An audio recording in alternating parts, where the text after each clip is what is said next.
शांति। आज के साकार मूल्य में परमात्मा ने स्वयं के बारे में, आत्मा के बारे में, याद की यात्रा के बारे में और धारणाओं के बारे में बहुत सारे बातें समझाया है। तो आइए आज के मीठी मुरली की कुछ विशेष महावाक्यों को समझते हैं। आज है 19 जनवरी 2021। बाबा ने कहा, अपने स्वीट बाप को याद करो तो तुम सतो प्रधान देवता बन जाएंगे। सारा मदार याद की यात्रा पर है। सेकंड पॉइंट, हमारी आत्मा जो बहुत पतित थी सो अब पावन बनने के लिए पावन बाप को याद करती है। थर्ड पॉइंट, याद की यात्रा में सारा दिन रहे बड़ी खुशी थी। याद में प्रेम के आंसू बहते रहते हैं। बाप की याद में रहने से तुम मीठे बन जाएंगे। अर्थात बाबा को याद करेंगे तो हम बहुत खुश रहेंगे सारा दिन और मीठे भी बन जाएंगे। फोर्थ पॉइंट है, बाबा ने कहा, अभी तुमको याद करना है एक परम पिता परमात्मा को। यही सत्य है जबकि आत्माओं और परमात्मा का मेला होता है। फिफ्थ पॉइंट, जो नॉलेज के बारे में बाबा ने समझाया है। बाबा ने कहा, यह बिल्कुल नई बातें, नई नॉलेज है नई दुनिया के लिए। नई दुनिया स्वर्ग को कहा जाता है। तुम बच्चे जानते हो हम सबसे प्यारी नॉलेज ले रहे हैं। सिक्स्थ पॉइंट, हम जो पढ़ते हैं सो भविष्य नई दुनिया के लिए। भविष्य में हम सो देवता बनेंगे। सेवेंथ पॉइंट, बाबा ने कहा, रचयिता और रचना के आदि मध्य अंत 84 जन्मों की नॉलेज ले रहे हैं।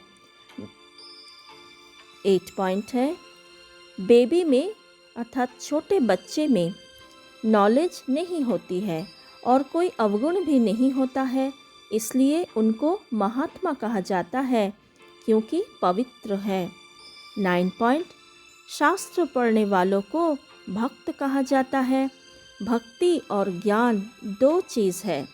अब वैराग्य किसका? जरूर कहेंगे भक्ति का, क्योंकि हमें परमात्मा ने जब ज्ञान सुनाया, उस ज्ञान सत्य ज्ञान को सुनने के बाद हमें भक्ति से वैराग्य आ जाता है। 10 पॉइंट है, बाबा ने कहा, बहुत बच्चे हैं जो और धर्मों में कन्वर्ट हो गए हैं। जो देवी देवता धर्म छोड़ दूसरे धर्म में गए हैं वह सब पत्ते लौट कर आ जाएंगे अपनी जगह पर। पत्ते अर्थात आत्माएं।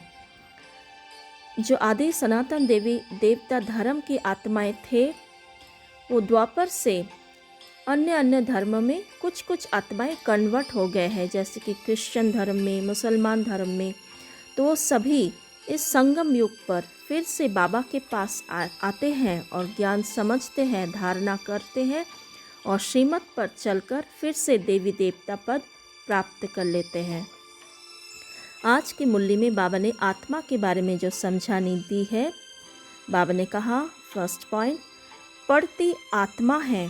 आत्मा ही सिखलाती है।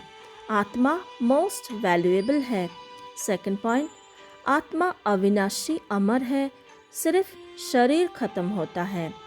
हम आत्माएं अपने परम पिता परमात्मा से नॉलेज ले रही है। थर्ड पॉइंट, आत्मा सत्यचित आनंद स्वरूप है।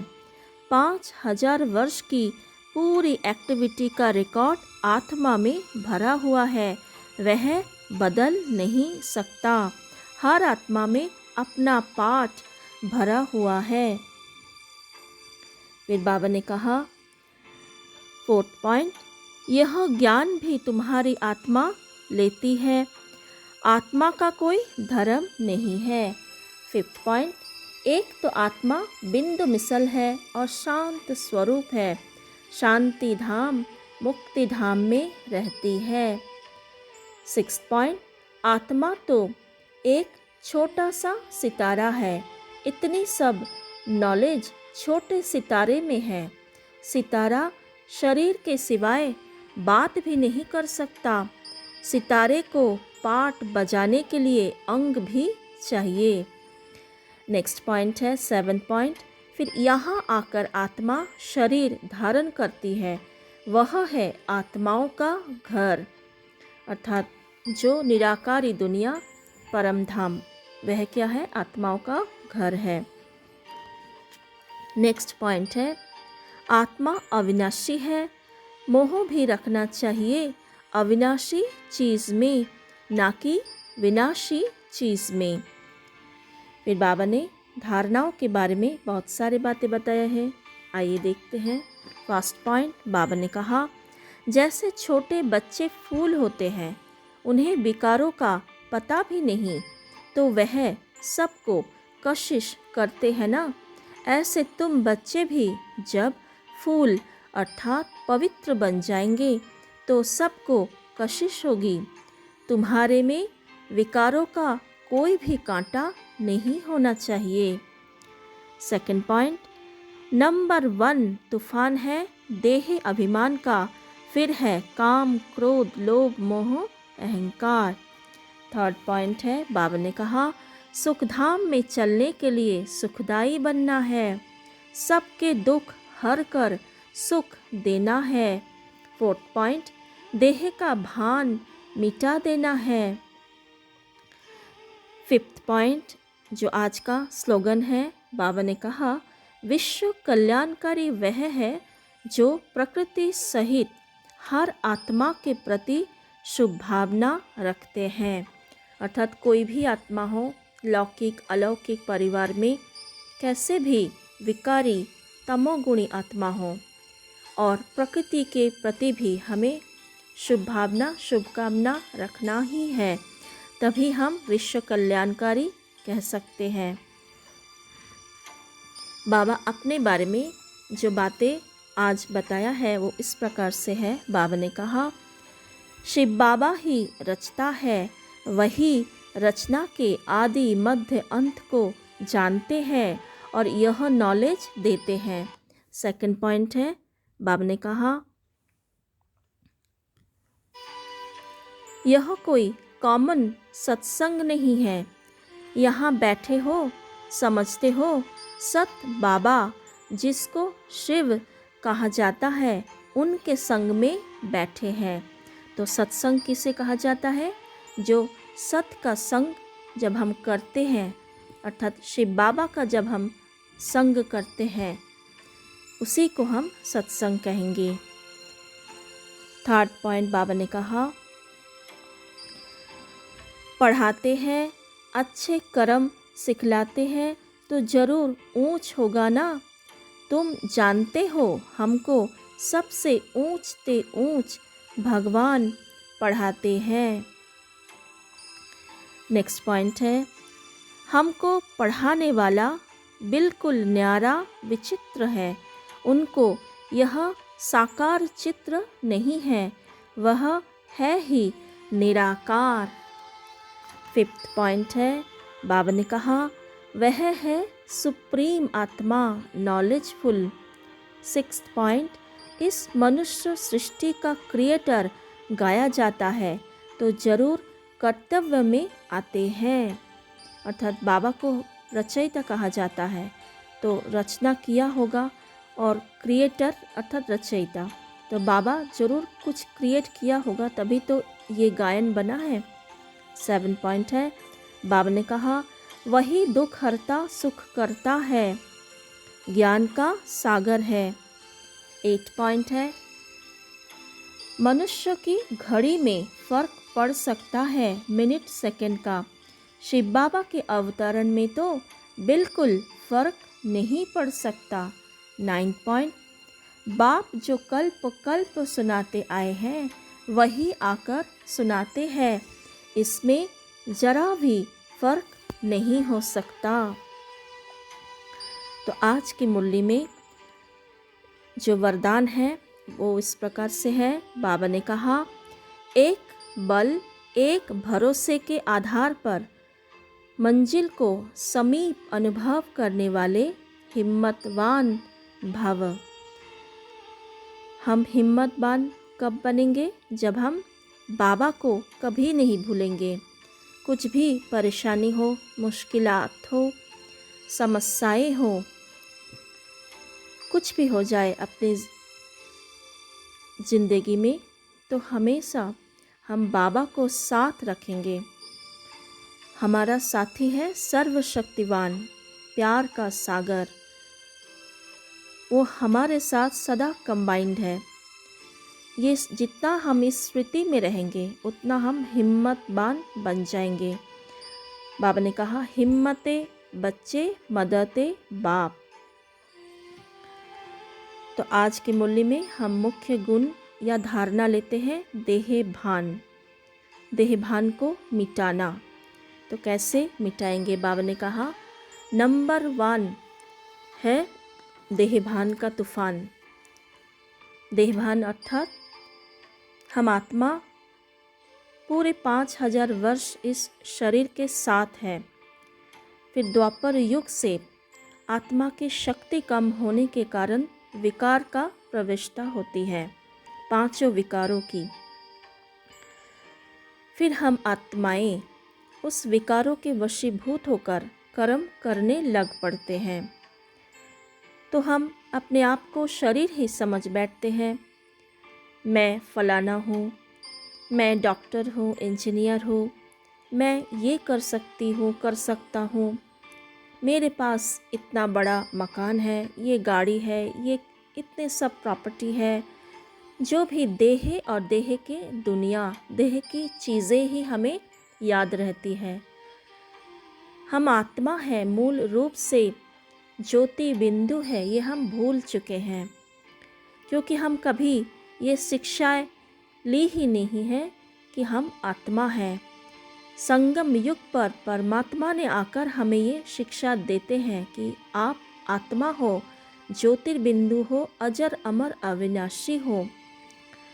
तो जब हम अपने स्वरूप को बार बार देखेंगे, अपने स्वरूप के बारे में, अपने गुणों के बारे में, अविनाशी गुणों के बारे में चिंतन करेंगे, तभी हम देह भान को अर्थात देह और देह की दुनिया को, देह के पदार्थों को भूल पाएंगे।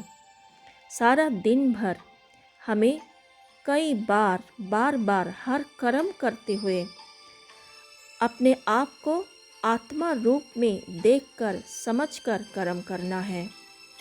तभी हमें महसूस होगा, मैं आत्मा इस शरीर द्वारा पाठ बजा रही हूँ। ओम शांति। आज बाबा ने कहा, अपना भविष्य का पुरुषोत्तम मुख देखते हो, पुरुषोत्तम चोला देखते हो।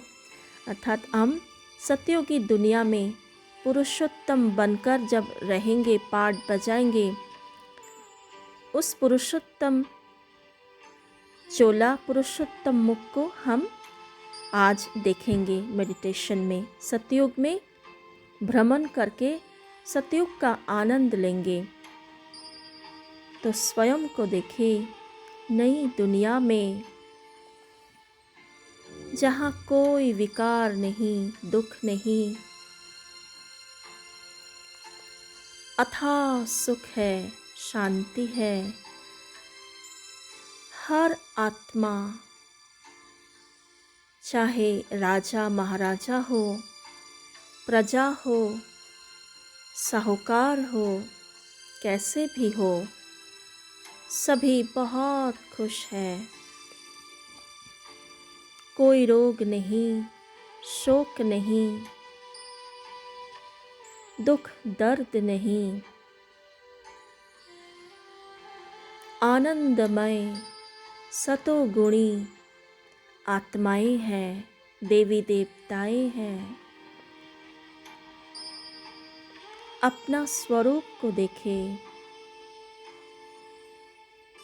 मैं 16 कला संपूर्ण, संपूर्ण निर्विकारी सतोगुणी देवी या देवता हूँ। सोने और हीरे जड़ित ताजधारी हूँ। कंचन काया, पवित्र निर्मल दृष्टि, चलन रॉयल, सर्व प्राप्ति संपन्न, मुझे कुछ भी नहीं चाहिए, इच्छा मात्रम अविद्या की स्थिति। चारों ओर की वातावरण भी कितना सुखदाई, हवाओं में पवित्रता की भासना, सुगंध,